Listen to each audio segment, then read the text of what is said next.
if you want to do that in a minute or at the end. In any case, one of the reasons that I talk about COVID is because many of my friends contributed to the COVID by cooking for their friends. This is an acquaintance this is all the packages of meals that she got when she was sick from COVID. My food's not that good. I can't cook like that, but I can talk. So in deciding what to do about this talk, I looked on Google to see what kinds of things people are still interested in when it comes to COVID. And the two big ones in terms of searches on the internet are vaccines and variants, and also safety. So I thought I would start at the beginning and cover all those topics and more. So what I want to first do is just do a very, very quick review of what's causing all this trouble. This is an electron micrograph picture of on the left, the SARS-CoV-2 virus. That's the virus that causes COVID, attaching to one of our cells. This is a cartoon of what it looks like, and I just want to emphasize how incredibly simple a structure this is. The silver and blue is basically a glob of butter. It's a kind of fat that surrounds a relatively short chain of chromosomal information called mRNA. And then it has some spike proteins, those red diamonds sticking out. And that's all it is. It's a glob of butter with some proteins in between and on top of it. This is in marked contrast to what a bacteria looks like. It has tails and things inside of it and several layers, or what a human cell looks like, which is dazzling in its complexity. But no, SARS-CoV-2, all this trouble is just this little round thing with spike proteins. And what kind of trouble has it caused? Well, here's some graphs. This is Massachusetts of all the cases that we've seen since the very beginning. And a couple of things I will draw your attention to. The first part last spring with that first spike, we got up to a couple of thousand cases a day. Then after Christmas, we got up to almost over 7,000. And now we're once again down to about 1,500. We're not out of the woods, but we're definitely having a nice time going down here. I'm keeping the slides up like this because I like to be able to use the arrow. Can you guys see the arrow? Can somebody nod? You can see the arrow. Okay, good. All of the statistics in Massachusetts are getting better. In the middle, you can see we're having fewer hospitalizations. And the best statistic of all is that we're having fewer deaths. And this is largely because of the vaccinations. In the rest of the country, it's a similar pattern. We had several bad spikes, and now we seem to be dropping down based on the strength of vaccines and also the season. But in the rest of the world, it's a different story. And as people know from seeing the horrible pictures coming out of India and Nepal and other places, there's nightmares. The stuff of nightmares is happening in other parts of the world. I just want to point out that this enormous increase in suffering and death has actually been so huge that it's actually had an impact on life expectancy. It's already dropped. And this chart is actually, I think, from January, and it's dropped even more since then. And another measurement of how huge this pandemic has been is that if you look at the line that's written in the black, the COVID-19 as of January, it was already more deaths and a higher percentage of the population than any other catastrophe in American history, except for World War II, the Civil War, and the flu pandemic. And we may beat out World War II. We probably will. So it's just, it is the event of our lifetime. I'm just for 2 seconds going to go over spread. When I used to give talks a few months ago, I talked like I had like 20 slides on spread. But most of us know now that when you have a new infection of some sort, you try to figure out how it spreads. A lot of times it's like it shows down here on the bottom. It's from blood. HIV is from blood or human secretions, or hepatitis is. Or sometimes infections are spread by water or mosquitoes. Or sometimes infections are spread by fecal oral, which is like the norovirus infections that we see on cruise ships. Well, this one is spread by respiratory droplets. Now, what do I mean by respiratory droplets? I mean any droplets that come out of the mouth, the nose, or the lungs. And the way that the disease spreads, it's not from touching people, it's not from touching things, it's from getting droplets from an infected person into an uninfected person. And the way that that happens, as we know now, is talking, coughing, sneezing, singing, anything besides very quiet breathing next to somebody. And we know this because if you have people cough on plates to see what grows, what kind of bacteria or viruses grow, we can see how much comes out on the bottom. It's 2 coughs with no mask. Here it's talking with no mask. Here it's 1 sneeze. Singing is also way up here. But once you put on a mask, then you really decrease the amount of droplets that escape from the infected person's respiratory tract into the uninfected person. Spread does not come from touching surfaces. It's maybe 1 in 10,000 cases is somebody touching their Amazon boxes or their groceries. All the rest, 999,000, are all from other people's respiratory tracts. So we don't need to clean our dishes, our groceries, or keep our mail. We just need to not swap air. We need to stay distant, and we need to stay masked from people if we're at risk for getting the disease. For a little bit, I want to talk about my favorite topic, which is the history of pandemics, just to put us in context. All right, this is the Black Plague. This is smallpox. And this, or perhaps this, is now COVID. So you can see in terms of deaths, we don't approach some of the historical plagues that have been with us for all of time. They were written about in the Bible. They were written about by Shakespeare. Shakespeare's life was also bracketed by plagues. But it's still a big one. It's still having an enormous impact. But in the scheme of things, there's others that have been worse. There's tons and tons of infectious agents in the world. Nobody can see this, the print is too small, but this is just to give you an idea of the scale of how many bugs there are out there and how many of them, all the ones with these little lines, can be connected to pandemics. So these are always with us. It's just a matter of how we manage them. What we've seen here, though, is an interesting increase in speed of epidemics. So there's actually been 3 coronavirus, SARS-CoV-2 is a coronavirus, 3 coronaviruses epidemics in the last 18 years. That's a pretty rapid development of this kind of a problem. Everybody thought influenza would be the next big epidemic, but no, it looks like corona is much more dominant. And the reason for that is because coronaviruses largely come from animals. And even though there was only 4 or 5 coronaviruses in the previous 600 years, the last 2 decades have seen so many changes in the ways that we interact with animals, so much more travel, so much more climate change, that it's probably inevitable that we're going to have another coronavirus epidemic or pandemic in the future, maybe in our lifetimes. As long as there's been plagues, there's been an attempt for us to control them. And the last couple hundred years, that's involved vaccines.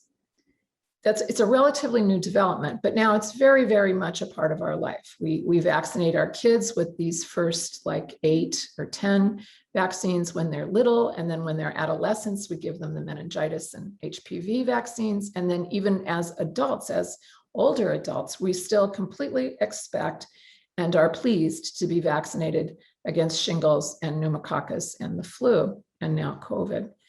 So vaccines have been around and have had an enormous, huge impact. On the left is a picture, a diagram of how many people used to die of these diseases. And now you can see over on the right how few cases we have now as a result of all these different vaccines for different diseases, a huge impact. So what I want to do for just a minute is talk about vaccines with smallpox. That's this big yellow one, obviously one of the hugest, most awful, devastating epidemics, series of epidemics that we've had in our world. Most people talk about smallpox and smallpox vaccination beginning in 1796 with Edward Jenner.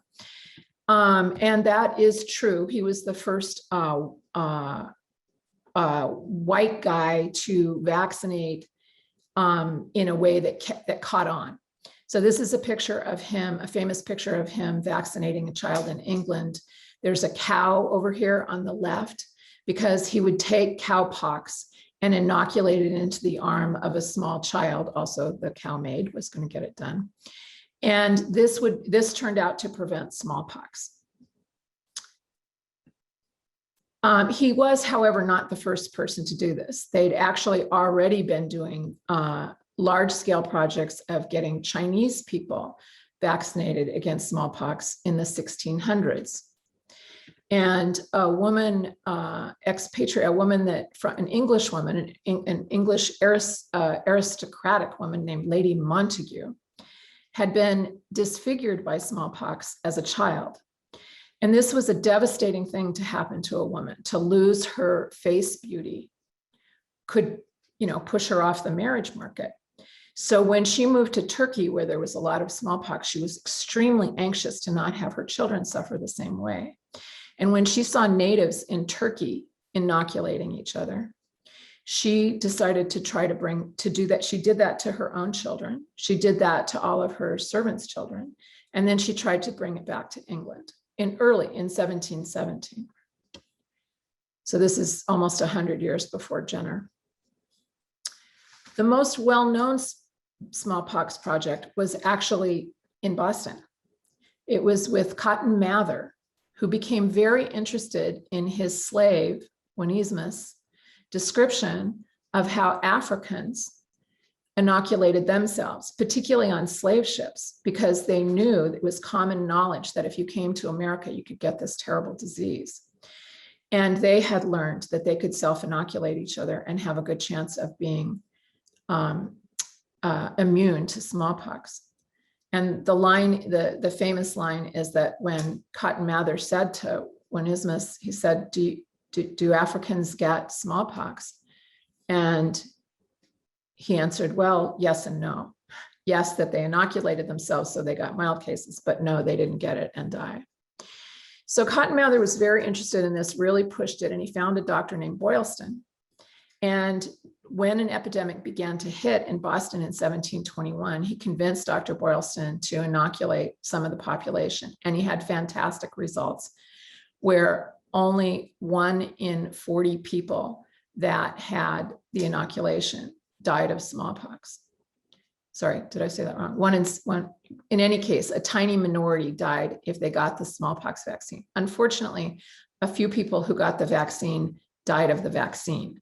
So it was a little bit of a hard sell, but he started really pushing for it in this country with a little bit of success, not as much as was later seen in England. But what's interesting to me is that within days of this first attempt at inoculating the population of Boston, there was already anti-vaxxers. And Cotton Mather became a target. There started being cartoons, caricatures of people getting the smallpox inoculation from a cow and then having cows grow out of their arms or their mouths or whatever. There started being a huge outcry, and he described it as they acted as though they had a satanic fury upon them. They railed and raved and wished death on us. And in fact, somebody actually threw a grenade through his window and said, "You dog, I'll inoculate you with this. This is a pox to you."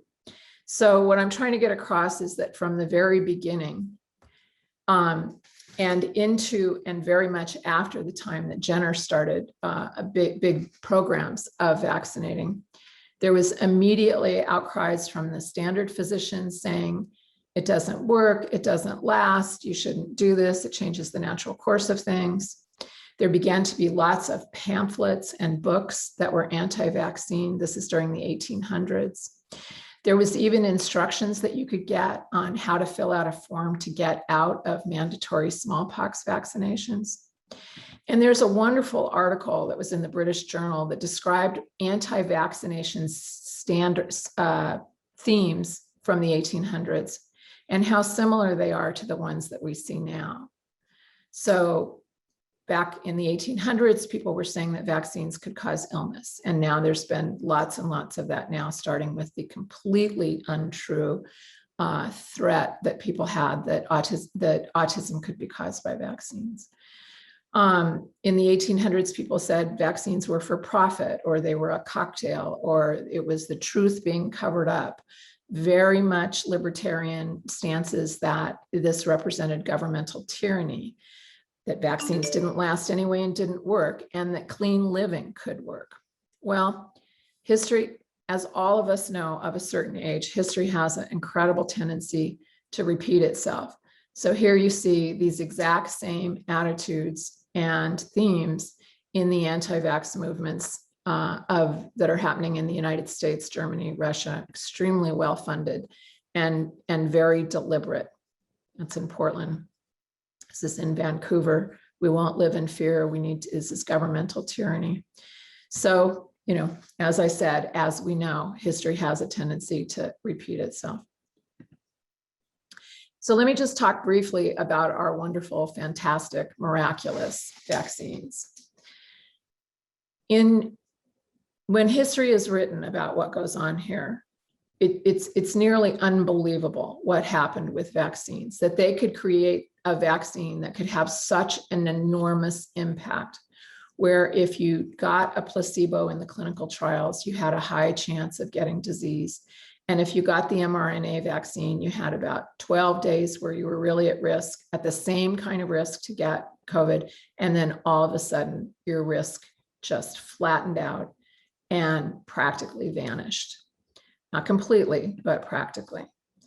So basically what it came down to is within the first group, like in the Pfizer trial, they tested 30,000 people and a couple hundred people got COVID. And of that, only 8 people had been the ones that were vaccinated. Everybody else, the 162, were all in the placebo group. It's almost never in medicine that you see this kind of dramatic and just absolutely amazing result. Some people have been nervous that the vaccines were produced so quickly that there must be something wrong if you do it so fast. But the reality is, this is a busy slide, but basically what I want to get across is that the reason that it was fast was not because they cut corners and not because they sacrificed anything in terms of safety testing, but because they put things on top of each other. They did things simultaneously. And the most dramatic part of that was that they started manufacturing it early, even before they knew it was safe, even before they knew it would work, and even before the data had been presented to the federal government. And then that meant that within 24 hours of the federal government going through all the data and approving the vaccines, they had the vaccines on trucks and were able to get it out to the American population.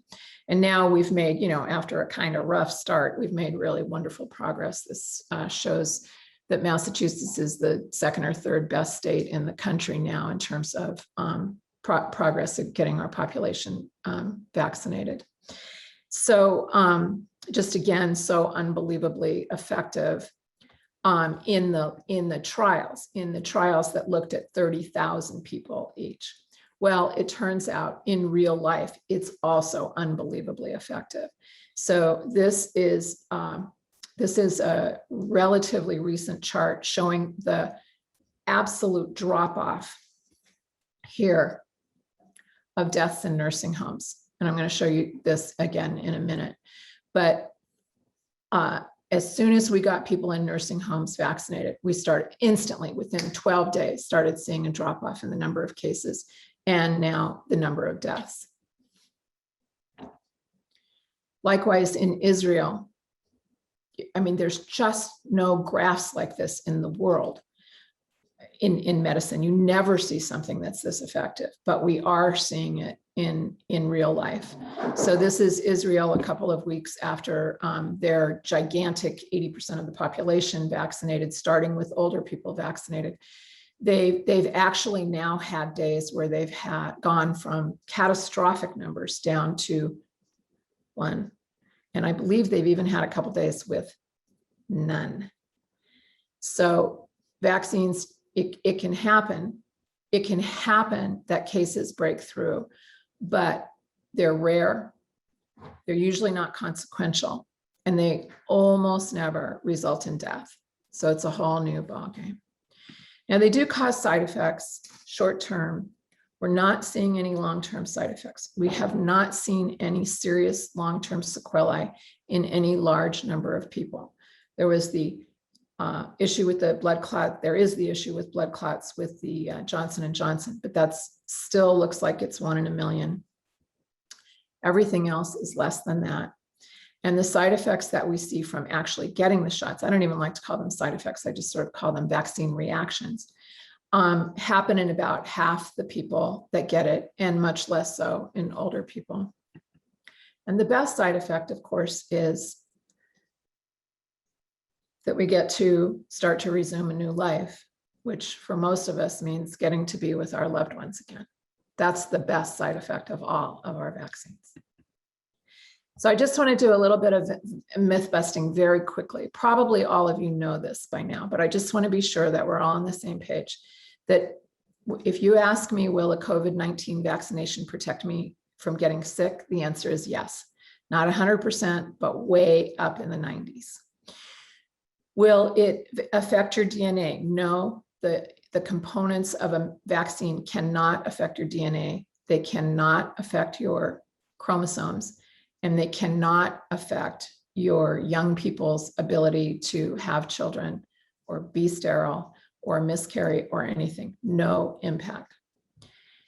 So is it safe to have it if you want to have a baby one day? Yes. And in fact, the best thing you can possibly do for that baby is to keep yourself safe. So women who want to start building a family should absolutely be getting themselves vaccinated.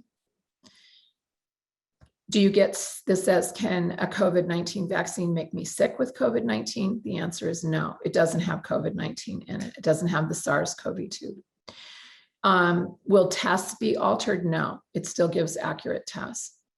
If you have already had COVID-19 and recovered, do you still need to get it? Yes. And the reason for that is because it appears that the vaccine basically doubles your immunity from just having regular run-of-the-mill COVID. Does the mRNA vanish out of my body in a day or two? Yes, it does. Does it affect my DNA, my chromosomes, my genes, or the genes of your daughters or granddaughters who are thinking about having kids? Absolutely not. Is it being used in pregnant women? I will tell you, every pregnant doctor that I knew and every pregnant nurse was one of the very first in line to get this vaccine. Yes, it is being used by pregnant women. And I think that's... if you have allergies, can you get the vaccine? Yes, absolutely. The only allergies that mean that you need to talk to your doctor or an allergist are allergies to the actual components of the actual ingredients of the vaccine, which are things like phosphodiethyl something or other PEG. So if you have that, you probably know that. That's extremely rare. So having a bad allergy to fish or shellfish or strawberries or peanuts or whatever, it's fine. You can still get this vaccine. In fact, they very carefully manufactured it so latex allergies would not be an issue. Some people have been concerned if they have an autoimmune disease, can you still get the vaccine? It appears yes, you can absolutely get the vaccine. It's not clear how good the vaccine will be for those people, so they need to be monitored. But you can absolutely get it and should. And if you've had a history of Guillain-Barré or Bell's palsy, which sometimes are a contraindication for other vaccines, they're not a contraindication for this. So really the only reason to not get this vaccine is if you are allergic to PEG. So for the 2 in a million that are that's an issue. I just want to talk about variants for a minute. My basic experience with variants is that their danger and their risk has been incredibly overblown. One of my favorite lines is to say, every variant is worth 50,000 headlines, and none of them particularly scare me at this point. So what is a variant? The bottom line is viruses love to mutate. Pretty much every time that virus becomes another virus, it has a strong potential to have a little tiny mutation. They do it all the time, and almost all the time, it's completely irrelevant. This was from maybe 6 months ago. This was how many variants they had found. Almost all of these were irrelevant. But the way that you test for these, incidentally, you know, when you get tested for COVID, it's a swab up your nose, right? Usually. When you get tested for a variant, they take the nose swab and they put it in a very special, fancy machine, very expensive machine, for which we had almost none at the start of the pandemic. Now we have more. I'll tell you in a minute. So it's two different kinds of tests. So when you get tested for COVID, you're not being tested for a variant.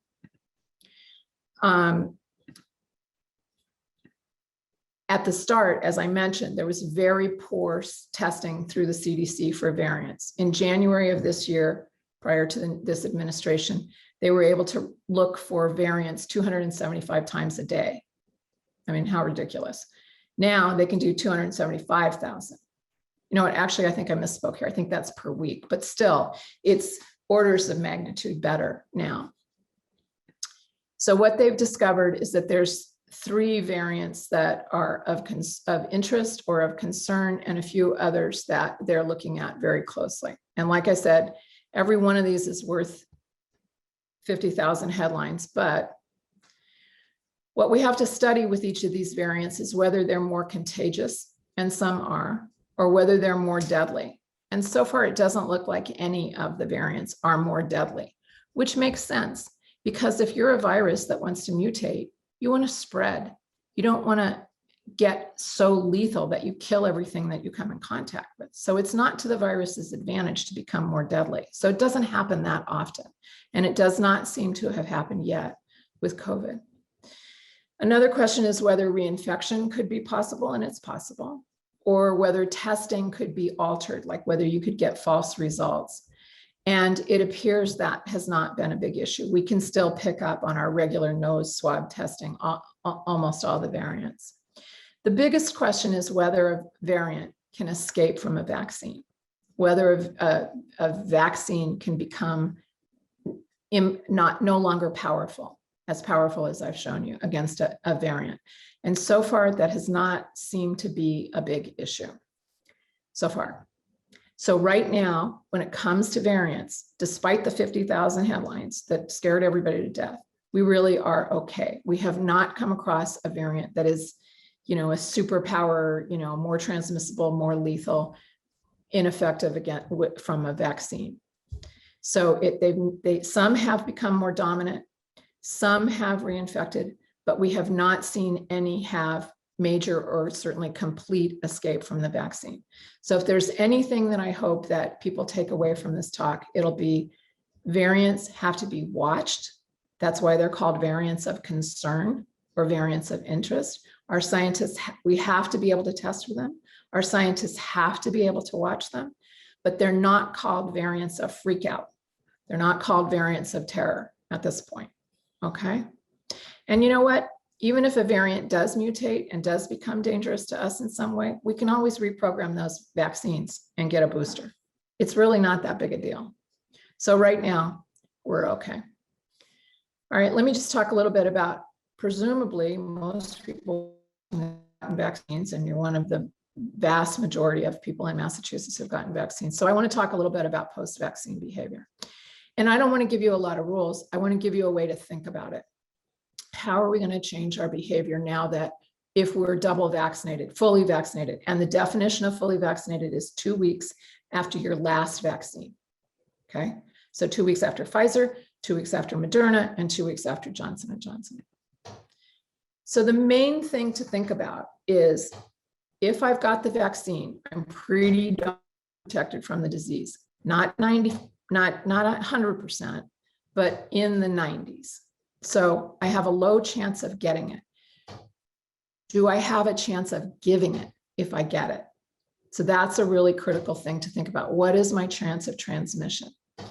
So what we know is that we were really worried about that at first, but now we're not so worried about transmission. What we've learned over the years, over the last few months, is not very many people get COVID at all after vaccination.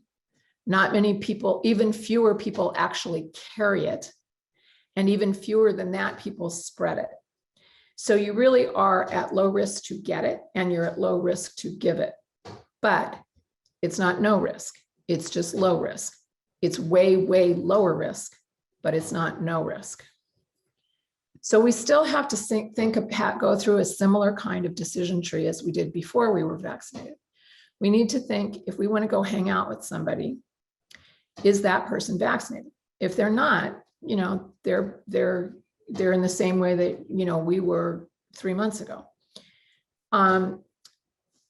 When we're thinking about going out into the world, we have to think, are these strangers that are out there in the world, are they vaccinated? Or these kids out there, are they vaccinated? We need to think about, can we be outside? Because that automatically takes the risk down hugely. Can we be distant if we can't be outside? Can we, and then we need to think about, are they high risk and am I high risk? And then the CDC has some guidance about it. And basically what this is saying is that there's a green light, or it's okay to be out unmasked if you meet most of the conditions that I just described. You're outside so that you can, whether you're vaccinated or not, you can walk outside, you can bike outside, you don't need to wear a mask. You can be outside at a small gathering with people that are vaccinated. You don't necessarily need to wear a mask. You can, they say, if you're vaccinated, you can actually be outside with people who are unvaccinated. But if you're unvaccinated, you should be wearing a mask. So you can be outside with unvaccinated people that are masked. But then as soon as you're outside or eating or with unvaccinated people or inside, then you start to move into the red zone. And this is, I think this is a slightly easier thing to look at, that the bottom is fully vaccinated, basically green light, meaning no masks and easy contact with people, unless you're inside for an extended time or you're with high-risk people. So you can hear when I'm saying this, it keeps, everything has to do with whether or not you're high risk. So let me just review what makes you high risk. You're automatically higher risk when you're older, over 65. You're not high risk by virtue of being 66, but you're higher risk. Your chronic lung disease, chronic heart disease, chronic kidney disease, diabetes, probably cancer survivors, certainly any cancer patient under treatment, and obesity. Those are all the highest risks that we have for people getting bad disease. So it's not necessarily catching COVID when vaccinated, sorry. It's the highest risk of getting bad disease if you were to get COVID. So people with those things might want to think about things differently. They might want to be a little bit more cautious.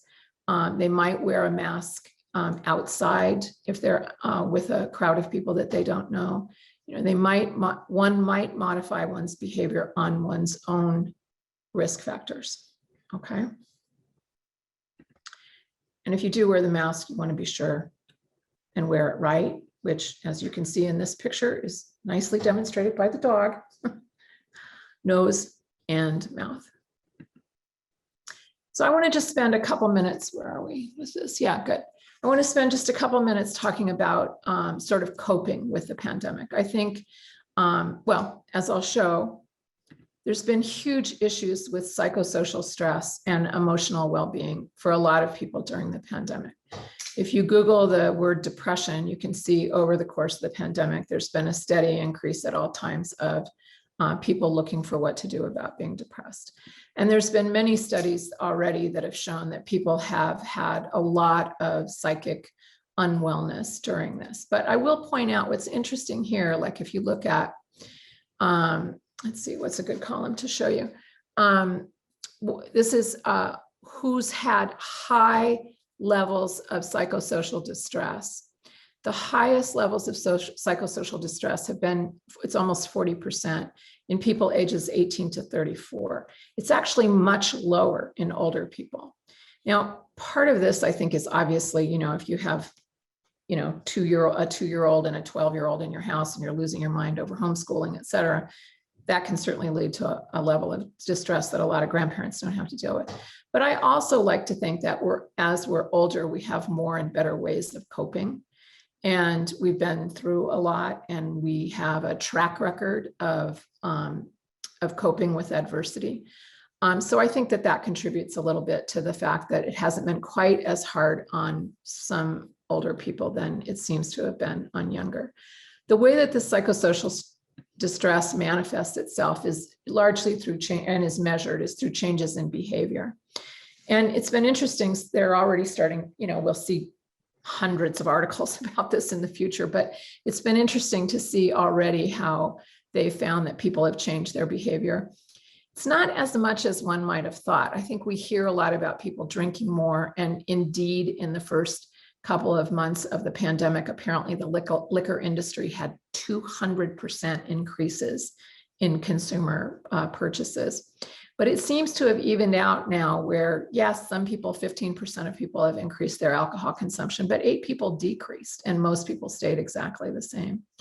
More people changed their diet quality for the better during the pandemic than for the worse. And what I thought was the most interesting, I don't have a graph for it, but the thing that people have mostly improved during the pandemic was their sleep.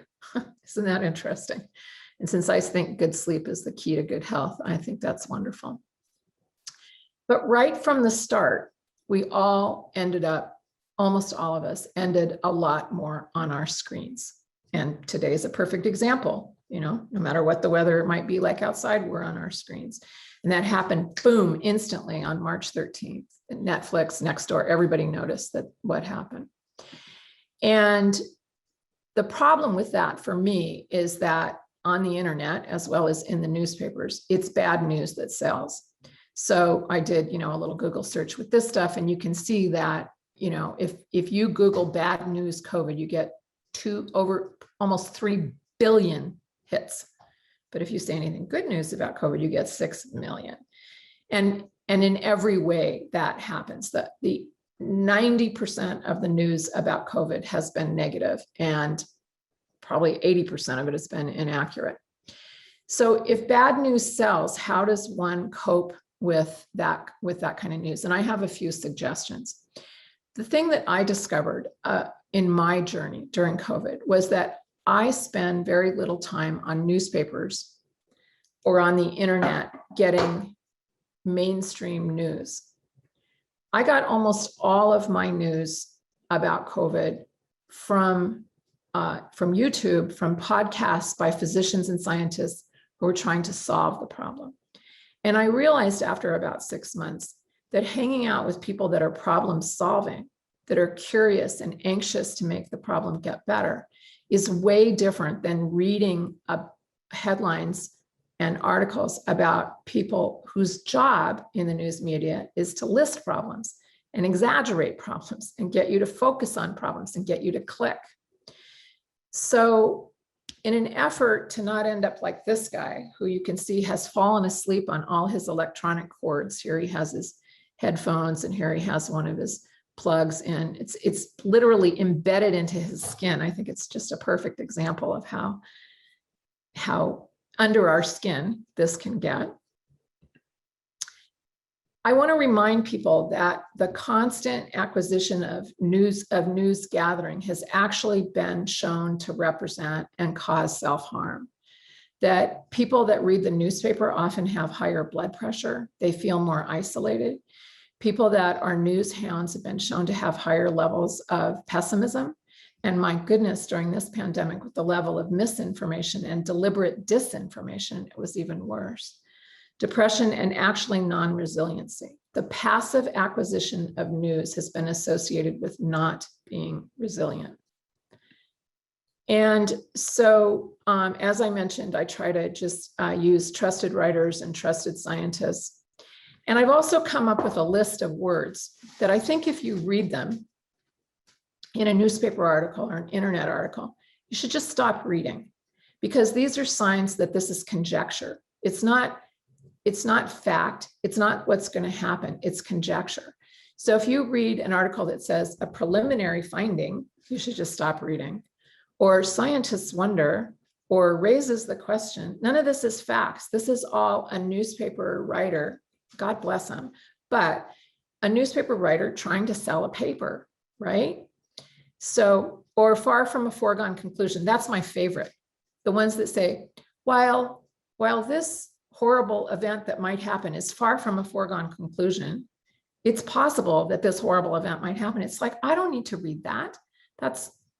And then, a week later, it turns out it's totally not true, or signs suggest, or any of those things. So all of those things, I think, should be prompts. I think one should read these articles with an echo in your head of, is this worth my time? Is this worth my blood pressure? Is this worth my emotional well-being? Now, if you read something from me, because I write as the Boston cancer doc who writes about COVID, well, that's probably okay. Probably, most of the time.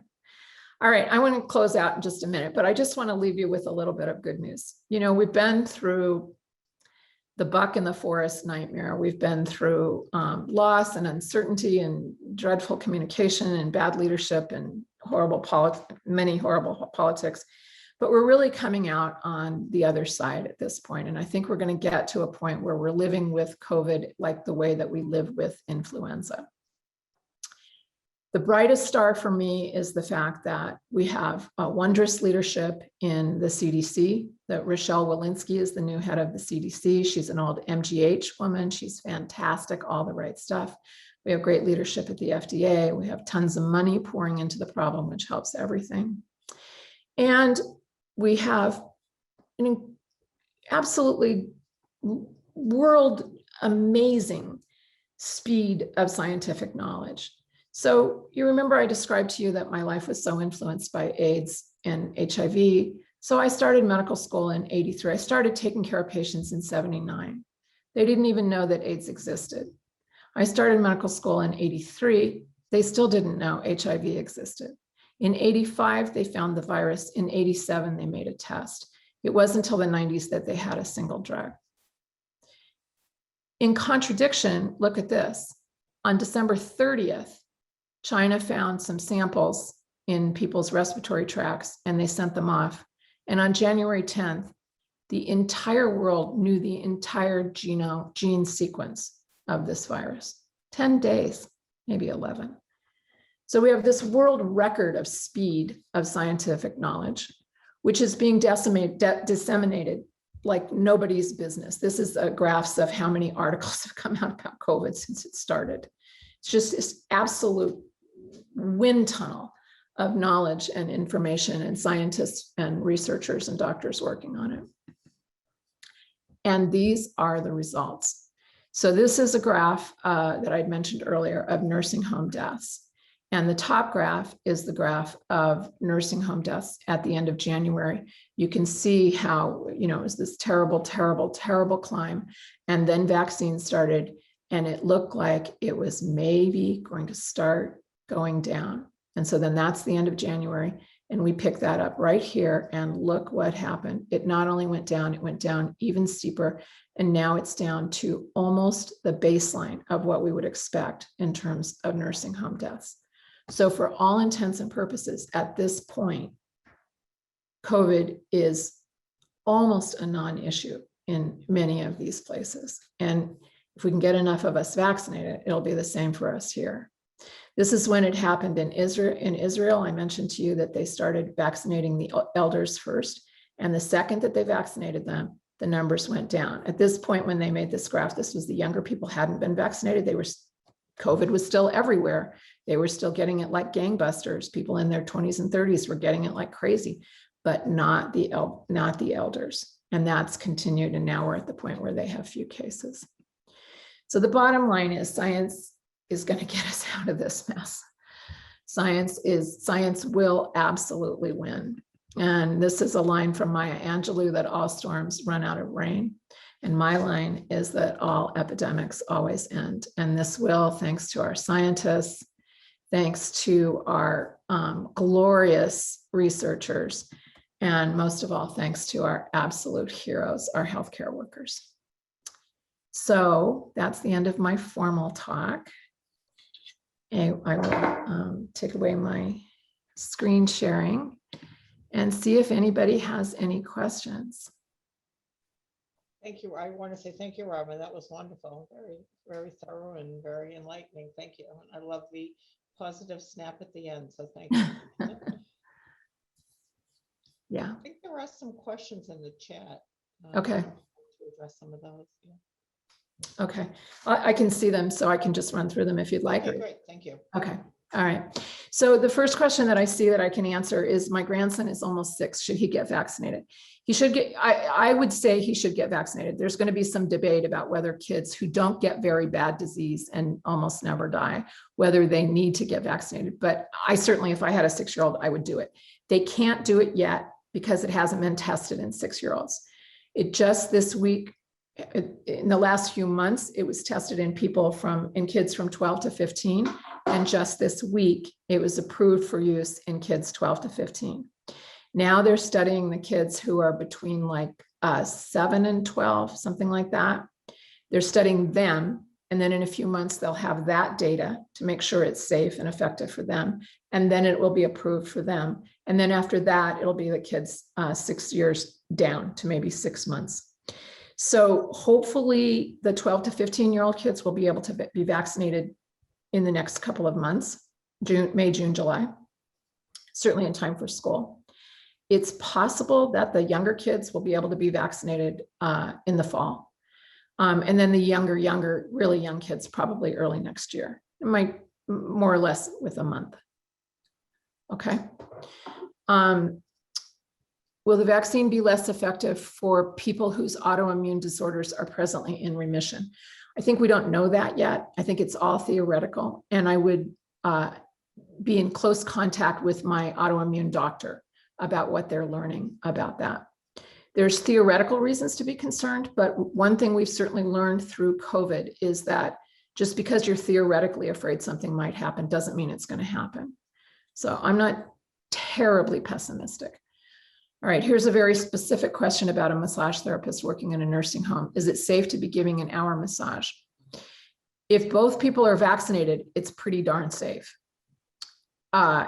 It's not 100% safe, but it's pretty darn safe. I would probably want to be in an atmosphere, in a situation where people are still being tested, at least periodically, and try to keep the rooms as ventilated as possible. But again, it's low risk of getting it and low risk of transmitting it. But if you're at high risk, it's high risk of bad outcomes. So you just have to balance it. How does somebody with an autoimmune disorder and who's been vaccinated determine whether to be tested again to the extent that the virus can mimic certain autoimmune disorders?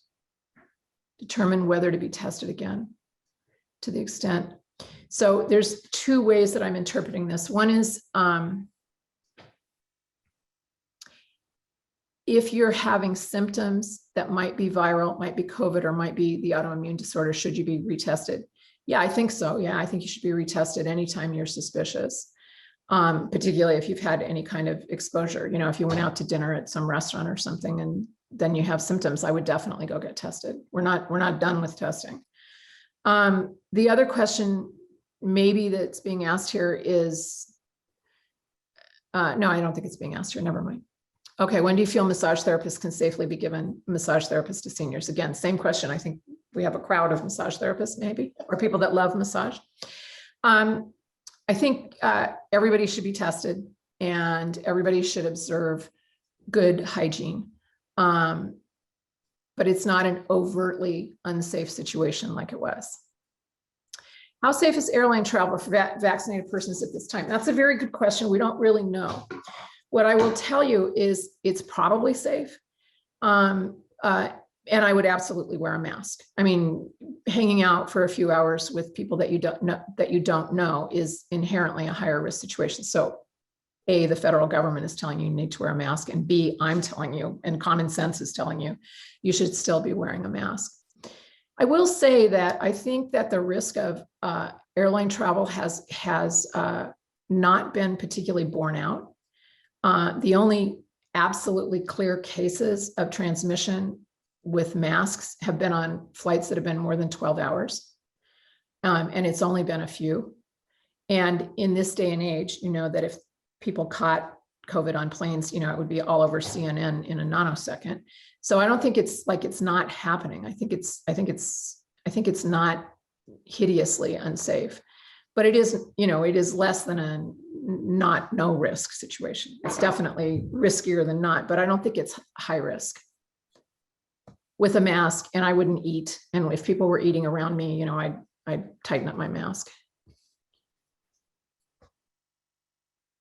What recommendations do you have, and what can be done for people that had moderate cases of COVID but are essentially minor league long haulers? I'll tell you what I would do. I would do what I did with my son. So my son got COVID at Thanksgiving for no reason. He was safe as could be and got it at, you know, CVS or something. He was 25. And then he got some long haul things, and he was going to go talk to his, you know, family doc or his nurse practitioner or something. I said, you know what, go get in a study. If I had long haul, I would sign up with Spalding or MGH or someplace that's doing studies on long haulers so that they can figure out what to do with long haulers. It's the only way we're going to learn, is for people. So my son, incidentally, he's 25 years old. He's a super athlete. He developed some cardiac issues in terms of getting dizzy when he tried to bike or walk or go up the stairs, failed his exercise test, and got every kind of test in the world because they're doing it for a study at Mass General on young athletes. And then he got better on his own, and he's completely back to normal. And they retested him last week and everything is back to normal. So that's a good long hauler story. And so even though he didn't end up needing treatment, they're going to learn from all the studies that he had about how to approach people with long haul.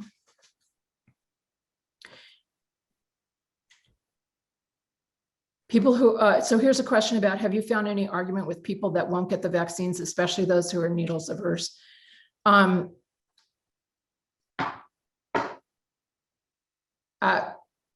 You get so many needles when you have COVID. That would be my first response. I would certainly very strongly ask them to consider the Johnson & Johnson, since then it's just one shot. I would offer to go with them and hold their hand and kiss them over and over while they were getting it. You know, I would do anything possible. We're not going to have a nasal vaccine. We're not going to have a patch vaccine. I mean, they're just going to have to suck it up and get the one needle that you get with Johnson & Johnson, or the two that you get with Pfizer, Moderna, as opposed to the, you know, 85 IVs that you have if you get bad COVID. And one final question. Oh, somebody asked about specifically contacting the long haul studies. All the big hospitals downtown are doing long haul studies. They might be doing them at Emerson, I don't know. And Spalding Rehab has a number of studies, and it's on the internet. You know, they have COVID long haul, you know, hotline, you can call them and find out how to get into that.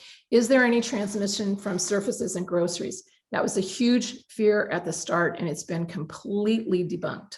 This bug does not live long on surfaces.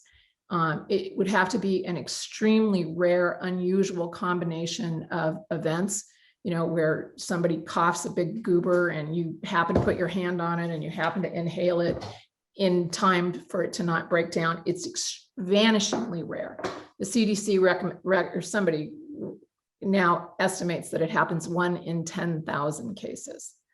So if that happens to you from some, you know, go out and buy some lottery tickets, because obviously you have an unusual pattern.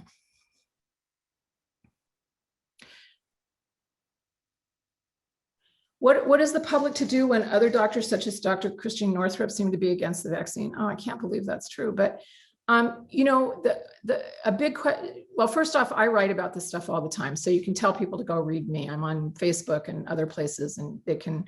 So I just did something for people that are vaccine hesitant and address the question of long-term side effects. And the bottom line is, there's no vaccine in history that has shown long-term side effects. Almost never past 2 weeks, certainly not past 2 months.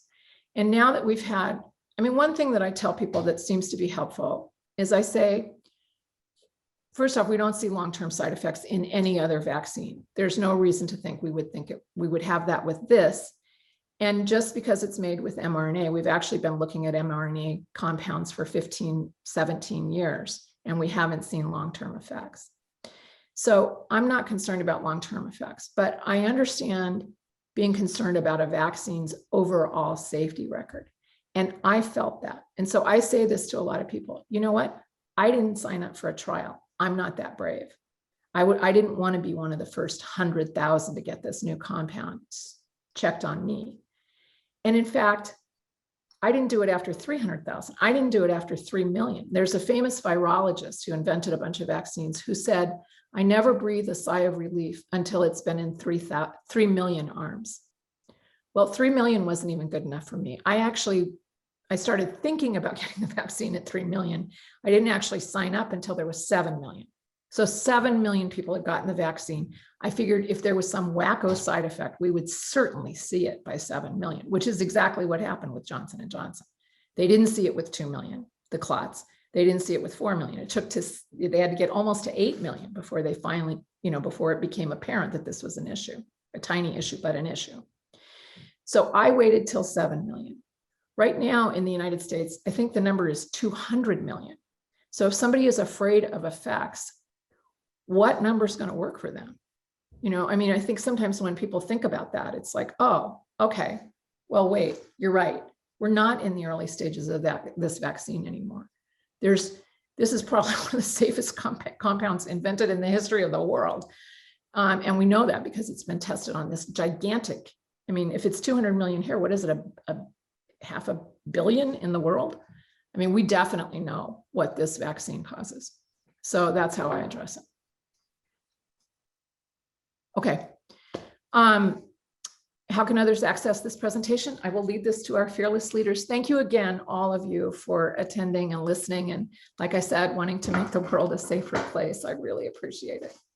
Thank you so much once again, Dr. Sure. Schoenthaler. We really appreciate your time and your great wisdom this afternoon with us. And thank you all for attending. And I hope everyone stays healthy and safe. Is there time for a question? Right. Because thank you. I don't have a computer, and so I was listening on the phone waiting to ask a question. Sure, go ahead. I'm still here. Oh, good. Thank you. I actually have two quick ones. One is if I'm having somebody visiting and doing an outdoor visit, and they come into the house to use the bathroom, do I need to worry about that at all, or a service person coming in, and also sort of corollary to that, when you go out for a day trip and you're away from your own bathroom and you need to use a public bathroom, what are the concerns and what is the remedy?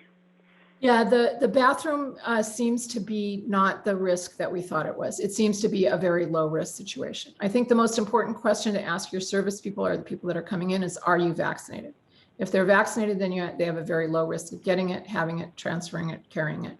And so I wouldn't do anything special. If they're unvaccinated, I would make sure that they wear a mask and wash their hands. But as far as you having to clean the bathroom, it's vanishingly rare that that's an issue. And you're vaccinated. Yeah, that's right. And my other question was just about the duration of we've heard that the vaccine may last 6 months. Yeah, we don't know. We don't know. We can't know because it hasn't been around long enough to be able to measure lab immunity and real life immunity, two different things. Other vaccines last a while. There's many good virologists that think this will last 2 or 3 years. It'll depend on the variants, but it's probably going to be a good chunk of time. And I imagine people will simply start revaccinating when it becomes apparent that that's right. There'll be some kind of booster, or maybe we'll end up like we do with the flu, where we have to do it on some sort of regular basis. Or maybe they're already looking at inventing a combined flu COVID vaccine. Maybe we'll get that. Thank you very much for answering and for the whole presentation. Sure. Thank you. Again, my pleasure. Thanks again very much. Thank you, Dr. Schoenthaler. Sure. All right. Thank you all. Bye-bye now. Have a great afternoon. All right. Bye-bye, Thanks all. so much. All right. Bye-bye. Bye.